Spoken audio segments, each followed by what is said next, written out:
Hey guys, जय Hind to all. आप सभी का स्वागत है एक और नए वीडियो में। चलिए तो वीडियो को करते हैं स्टार्ट। जैसा कि आप सभी को पता है दोस्तों, ये कंप्यूटर का सीरीज़ का दूसरा वीडियो होने वाला है। पहला वीडियो चैप्टर 1 यानी अध्याय 1 से करा दिया गया है और ये दूसरा चैप्टर है दोस्तों, यानी कि दूसरा वीडियो भी होने वाला है और दूसरा अध्याय है। जैसा कि आप सभी को मैं फिर से इस वीडियो में बता दूं कि JSSC CGL का जो होने वाला है दोस्तों, एग्ज़ाम डेट आ गया है और वो है आपका एग्ज़ाम डेट जो है दोस्तों, वो है एक 28 जनवरी को और दूसरा है 4 फरवरी को। तो आप सभी जो भी अगर नहीं देखे हैं, जो भी व्यक्ति 4 जनवरी नहीं 4 फरवरी को है। पहला एक डेट है आपका दोस्तों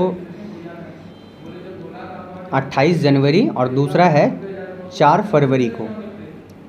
तो जो भी व्यक्ति, जो भी स्टूडेंट अभी तक नहीं देख पाए हैं कि उसका एग्ज़ाम कब है, तो वो जल्द से जल्द अपना रजिस्ट्रेशन नंबर और डेट ऑफ बर्थ लेकर के चेक कर लें। चलिए तो करते हैं वीडियो को स्टार्ट।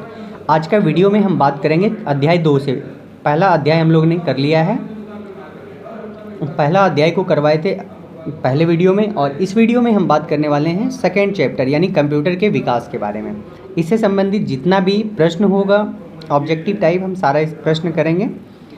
तो देखिए, जैसा कि हम आपको ये वाला चैप्टर करा दिए थे कंप्यूटर सामान्य परिचय का, तो अगला वीडियो जो होने वाला है ये वाला, ये चैप्टर 2 यानी अध्याय 2 का होने वाला है। तो देखिए, अभी ये अध्याय 1 चल रहा है दोस्तों, तो अध्याय 2 का यहाँ पर से आएगा। देखिए, अध्याय 2 यहाँ से है, यानी कि कंप्यूटर का विकास, यानी कि अध्याय 2 डेवलपमेंट ऑफ कंप्यूटर्स के बारे में हम लोग जानेंगे। तो इस पर, इससे संबंधित यहाँ पर कुछ तथ्य भी दिए गए हैं, तो हम लोगों को सिर्फ डायरेक्टली ऑब्जेक्टिव प्रश्न को देखेंगे। चलिए तो करते हैं वीडियो को स्टार्ट। और सबसे पहला प्रश्न है, प्रथम गणना यंत्र है, यानी इनमें से प्रथम गणना यंत्र कौन सा है? तो प्रश्न का सही जवाब है अबेकस। अगला प्रश्न है, पैकमैन नामक प्रसिद्ध कंप्यूटर किस काम के लिए बना था? तो दोस्तों, ये जो कंप्यूटर था ये दोस्तों बना था खेल के लिए, खेल इसका सही जवाब होगा। अगला प्रश्न है, किसने प्रथम मैकेनिकल कैलकुलेटर का निर्माण किया था? मैकेनिकल कैलकुलेटर का जो निर्माण किया था दोस्तों, उसका नाम था ब्लेज पास्कल। अगला प्रश्न है, किसने पंच कार्ड का आरंभ किया था? पंच कार्ड का जो आरंभ किया था दोस्तों, वो इसमें नाम नहीं दिया गया है ऑप्शन में से। यदि आपको इसका नाम पता है तो आप हमें कमेंट करके बताइए कि पंच कार्ड का निर्माण जो था दोस्तों किसने किया था। अगला प्रश्न है,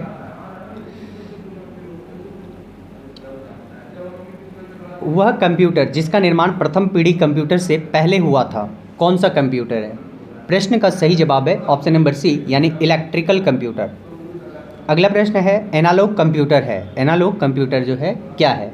प्रश्न का सही जवाब है ऑप्शन नंबर सी यानी निम्न स्तर पर संप्रेषित करना। अगला प्रश्न है, इनमें से कौन पीसी की सही व्याख्या करता है? पीसी की सही व्याख्या कौन करता है? तो सही जवाब है ऑप्शन नंबर डी यानी ये सभी। क्या है? सभी स्टाफ के लिए स्वतंत्र कंप्यूटर, हर स्टाफ के लिए उपलब्ध पर्सनल कंप्यूटर जिसका डाटा लेयर सिस्टम से प्राप्त हो सके और उत्पादकता, स्व उत्पादकता में वृद्धि कर सके, पेंटियम द्वारा निर्मित कंप्यूटर, यानी ये सभी सही है। अगला प्रश्न है, लैपटॉप क्या है? लैपटॉप क्या है? तो लैपटॉप जो है दोस्तों ये क्या है? ये सभी है, इसका सही जवाब है ये सभी, यानी क्लिनिकल प्रयोगशाला में उपयुक्त कंप्यूटर है, कॉम्पैक्ट द्वारा निर्मित कंप्यूटर है, ये भी सही है, छोटे हल्के कंप्यूटर जो सूटकेस में आ सकते हैं, ये भी सही है, यानी कि इस प्रश्न का सही जवाब है डी नंबर। अगला प्रश्न है, सुपर कंप्यूटर, सुपर कंप्यूटर के बारे में कौन सा तथ्य सही है? तो इसका भी एक साथ बहुत सारे प्रयोक्ता के डाटा प्रोसेस करता है, सही है। यह तीव्र तथा महंगी कंप्यूटर सिस्टम है, ये भी सही है। बड़े संगठनों में उपयोग होता है, ये भी सही है, यानी इसका भी सही जवाब है ऑप्शन नंबर डी। अगला प्रश्न है, इनमें से कौन सही नहीं है? तो सभी स्टेटमेंट को पढ़ेंगे, कथन को, और जानेंगे कौन सा सही नहीं है। यहाँ पर बोला जा रहा है दोस्तों सही नहीं है, तो ध्यान रखना है। कभी कभी होता है कि धड़फड़ में आप गलत जानते हुए गलत जवाब डाल करके आ जाते हैं, तो इस पर ध्यान रखना है। प्रश्न का सही जवाब जो है दोस्तों ऑप्शन नंबर बी, ये वाला स्टेटमेंट जो है सही नहीं है। पॉम टॉम कंप्यूटर हल्का तथा जेब पॉकेट में आ सकता है, ये गलत है, और बाकी सभी स्टेटमेंट सही है, ये भी सही है, ये भी सही है और ये भी सही है। अगला प्रश्न है, कंप्यूटर का बुनियादी संरचना का विकास किया था किसने? कंप्यूटर का जो बुनियादी संरचना का विकास किया गया था दोस्तों, ये किसके द्वारा किया गया था? तो प्रश्न का सही जवाब है ऑप्शन नंबर बी यानी चार्ल्स बेबेज के द्वारा। अगला प्रश्न है, निम्नलिखित में से कौन सबसे बड़ा, सबसे तेज और सबसे महंगा कंप्यूटर है? प्रश्न का सही जवाब है ऑप्शन नंबर बी यानी कि सुपर कंप्यूटर। सुपर कंप्यूटर जो होता है दोस्तों, वो सबसे बड़ा भी होता है, सबसे तेज भी होता है और सबसे महंगा भी होता है। अगला प्रश्न है, सामान्य रूप से प्रयुक्त किए जाने वाला कंप्यूटर कौन सा है? सामान्य रूप से यानी जनरली जो हम लोग यूज़ करते हैं कंप्यूटर, वो कौन सा कंप्यूटर होता है? तो ये डिजिटल कंप्यूटर होता है। सही। अगला प्रश्न है, CRAY, सी रे क्या है? सी रे जो होता है दोस्तों, ये एक सुपर कंप्यूटर होता है, सी रे। अगला प्रश्न है, पंचम पीढ़ी के कंप्यूटरों की प्रमुख विशेषता निम्न में से कौन सी होगी? तो प्रश्न का सही जवाब है ऑप्शन नंबर घर घर उपयोग। अगला प्रश्न है, ऐसे कंप्यूटर जो पोर्टेबल होते हैं और यात्रा करने वाले प्रयोक्ताओं के लिए सुविधाजनक होते हैं। तो प्रश्न का सही जवाब हो जाएगा दोस्तों ऑप्शन नंबर बी यानी लैपटॉप। अगला प्रश्न है, कंप्यूटर के IC चिप के उत्पादन हेतु निम्नलिखित में किसकी आवश्यकता होती है? कंप्यूटर का जो चिप बनाया जाता है दोस्तों, उसके लिए किस की आवश्यकता होती है? तो प्रश्न का सही जवाब है ऑप्शन नंबर बी यानी सिलिकॉन। कंप्यूटर का जो चिप बना होता है दोस्तों, वो कंप्यूटर सिलिकॉन का बना होता है।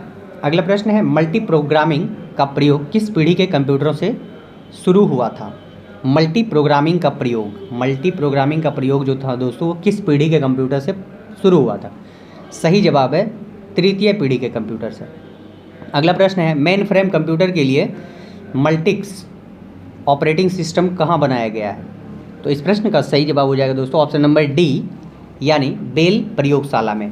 बेल प्रयोगशाला में मेन फ्रेम कंप्यूटर को बनाया गया था। अगला प्रश्न है, चार्ल्स बेबेज के प्रथम मैकेनिकल कंप्यूटर को किस नाम से जाना जाता है? चार्ल्स बेबेज के प्रथम मैकेनिकल कंप्यूटर को किस नाम से जाना जाता है? प्रश्न का जो सही जवाब है दोस्तों, इसमें नहीं दिया गया है, इसका ऑप्शन नंबर ई सही जवाब है। यदि आपको इस प्रश्न का उत्तर सही जवाब पता है तो आप हमें कमेंट बॉक्स में बताएं, नहीं तो मैं आपको कमेंट बॉक्स में इसका सही जवाब पिन कर दूंगा। अगला प्रश्न है, विश्व का सबसे पहला सुपर कंप्यूटर कब बना था? यानी कि विश्व का जो सबसे पहला सुपर कंप्यूटर बना था वो 1976 ईस्वी में बना था दोस्तों। ऑप्शन बी इसका सही जवाब होगा। अगला प्रश्न है, व्यक्तिगत तौर पर किस कंप्यूटर का प्रयोग किया जाता है? व्यक्तिगत तौर पर यानी पर्सनल कंप्यूटर के रूप में किसको प्रयोग करते हैं? तो ऑप्शन सी इसका सही जवाब हो जाएगा, माइक्रो कंप्यूटर का। अगला प्रश्न है, निम्न में से कंप्यूटर का जनक किसे कहा जाता है? कंप्यूटर का जनक आप सभी को पता है, इस प्रश्न का सही जवाब है चार्ल्स बेबेज। अगला प्रश्न है, भारत में निर्मित प्रथम कंप्यूटर का क्या नाम था? भारत में निर्मित बताया जा रहा है दोस्तों, यहाँ पे भारत में निर्मित प्रथम कंप्यूटर जो था वो सिद्धार्थ था। अगला प्रश्न है, सबसे तेज कंप्यूटर होता है, सबसे तेज कंप्यूटर कौन सा होता है दोस्तों? इस प्रश्न का सही जवाब हो जाएगा दोस्तों सुपर कंप्यूटर। अगला प्रश्न है, भारत में निर्मित प्रथम कंप्यूटर किस प्रकार का कंप्यूटर है? भारत में निर्मित जो है परम कंप्यूटर, भारत में निर्मित परम कंप्यूटर जो दोस्तों, ये किस प्रकार का कंप्यूटर है? तो प्रश्न का सही जवाब हो जाएगा दोस्तों ऑप्शन नंबर सी यानी कि सुपर कंप्यूटर है। अगला प्रश्न है, पूर्व में फोर्ट्रॉन के साथ कार्य करने वाले कंप्यूटर किस युग के कंप्यूटर थे? सही जवाब हो जाएगा दोस्तों ऑप्शन नंबर बी यानी दूसरे प्रकार के कंप्यूटर थे। अगला प्रश्न है, माइक्रो प्रोसेसर किस पीढ़ी का कंप्यूटर है? माइक्रो प्रोसेसर किस पीढ़ी का कंप्यूटर है? सही जवाब है ऑप्शन नंबर डी यानी चतुर्थ। अगला प्रश्न है, टेली प्रोसेसिंग तथा टाइम शेयरिंग का प्रयोग किस पीढ़ी के कंप्यूटर में हुआ है? टेली प्रोसेसिंग और टाइम शेयरिंग का प्रयोग किस कंप्यूटर में हुआ है? प्रश्न का सही जवाब हो जाएगा दोस्तों ऑप्शन नंबर सी यानी तृतीय पीढ़ी के कंप्यूटर में। अगला प्रश्न है, गणना संयंत्र अबाकस का आविष्कार किस देश में हुआ था? गणना संयंत्र अबाकस का आविष्कार जो है दोस्तों, सही जवाब है ऑप्शन नंबर बी यानी चीन में हुआ था। अगला प्रश्न है, प्रथम पीढ़ी के कंप्यूटरों में डैश दोष था, किस प्रकार का दोष जो है प्रथम पीढ़ी के कंप्यूटर में पाया गया था? तो प्रश्न का सही जवाब है ऑप्शन नंबर बी यानी बड़ा आकार का। अगला प्रश्न है, तृतीय पीढ़ी के कंप्यूटर में मुख्य घटक है, तृतीय पीढ़ी के कंप्यूटर का मुख्य घटक क्या है? तो प्रश्न का सही जवाब है ऑप्शन नंबर सी यानी इंटीग्रेटेड सर्किट, IC जिसको बोलते हैं शॉर्ट में। अगला प्रश्न है, कार्य पद्धति के आधार पर कंप्यूटर के प्रकार होते हैं, कार्य पद्धति के आधार पर यहाँ पे देखो, जब भी कंप्यूटर के प्रकार के बारे में पूछा जाएगा तो ये डिफरेंट आधार हो सकता है, यानी डिफरेंट पैमाना हो सकता है जिसको हम लोग कहते हैं। तो यहाँ कार्य पद्धति के आधार पर पूछा जा रहा है। तो प्रश्न का सही जवाब है जो दोस्तों ऑप्शन नंबर ई, यानी 1 तथा 2 दोनों, यानी कि डिजिटल भी होता है और एनालॉग भी होता है। ठीक है, तो प्रश्न आगे बढ़ते हैं। अगला प्रश्न है डैश सुपर चिप का प्रयोग मिनी कंप्यूटरों में लगाने से वह सुपर मिनी कंप्यूटर बन जाता है। क्या लगाना पड़ता है दोस्तों? तो इस प्रश्न का सही जवाब है दोस्तों ऑप्शन नंबर बी, यानी 80386। अगला प्रश्न है टेलीविज़न के आकार का कंप्यूटर निम्नलिखित में से कौन होता है? तो प्रश्न का सही जवाब है दोस्तों ऑप्शन नंबर बी, यानी माइक्रो। अगला प्रश्न है माइक्रो कंप्यूटर की क्षमता है डैश प्रति सेकंड होती है। प्रश्न का सही जवाब है ऑप्शन नंबर ए, 1,00,000 संक्रियाएँ। अगला प्रश्न है IMAC का एक प्रकार का क्या है? IMAC, iMac जो बोलते हैं दोस्तों, ये क्या है? तो सही जवाब हो जाएगा दोस्तों इसका ऑप्शन नंबर डी, यानी एक मशीन है iMac। अगला प्रश्न है एनालिटिक इंजन का निर्माण किसने किया था? एनालिटिक इंजन का जो निर्माण था दोस्तों, ये किसने किया था? तो प्रश्न का सही जवाब हो जाएगा दोस्तों ऑप्शन नंबर सी, यानी कि चार्ल्स बैबेज ने एनालिटिक इंजन का प्रयोग किया था, निर्माण किया था। निम्नलिखित में से कौन सी एक कंप्यूटर की मुख्य विशेषताएं होती है? कंप्यूटर की मुख्य विशेषताएं क्या है? सही जवाब है ऑप्शन नंबर सी, यानी गति, फास्ट काम करना। अगला प्रश्न है प्रथम पीढ़ी के कंप्यूटर में मुख्य इलेक्ट्रॉनिक घटक डैश है। प्रथम पीढ़ी के कंप्यूटर में मुख्य इलेक्ट्रॉनिक घटक क्या है? सही जवाब है दोस्तों ऑप्शन नंबर सी, यानी कि बॉल निर्वात ट्यूब, वैक्यूम ट्यूब जिसको अंग्रेजी में बोलते हैं। अगला प्रश्न है आकार के आधार पर कंप्यूटर के कौन से प्रकार नहीं है? देखिए दोस्तों, वहाँ पे था क्या कार्य के आधार पे, यहाँ पे आकार के आधार पे बोल रहा है कौन सा कंप्यूटर का प्रकार नहीं है, यानी कि आपको यहाँ पे जानना पड़ेगा कि कौन कौन सा प्रकार है। तो इस प्रकार इस प्रश्न का सही जवाब हो जाएगा दोस्तों ऑप्शन नंबर